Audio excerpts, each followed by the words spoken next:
Mesdames et messieurs, bienvenue à cette deuxième séquence qui porte sur les principes ayant une portée exclusivement réparatrice.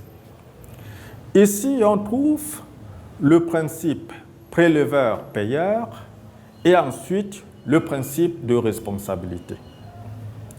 D'abord, le principe préleveur-payeur. Il vise à obliger ceux qui prélèvent des ressources naturelles et particulièrement les ressources en eau à réparer le préjudice supposé ou implicite qu'ils font subir à l'environnement en payant une redevance.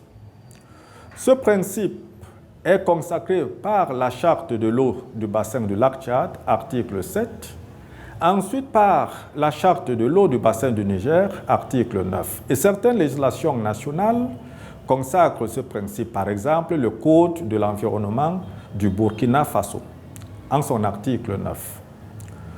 Le principe de responsabilité maintenant. Généralement, l'idée de responsabilité renvoie à une autre idée, celle de faire peser une obligation sur une personne physique ou morale devant certaines situations. Le principe de responsabilité au sens strict est formulé de manière plus précise dans la déclaration de Rio, principe numéro 13, en ces termes. Je cite, « Les États doivent élaborer une législation nationale concernant la responsabilité de la pollution et d'autres dommages à l'environnement et l'indemnisation de leurs victimes.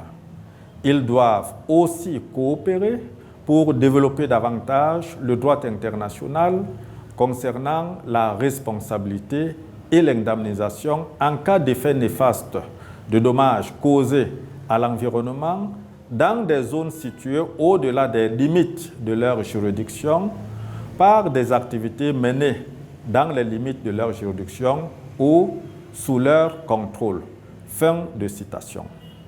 Voilà, mesdames et messieurs, nous sommes au terme de cette séquence numéro 2.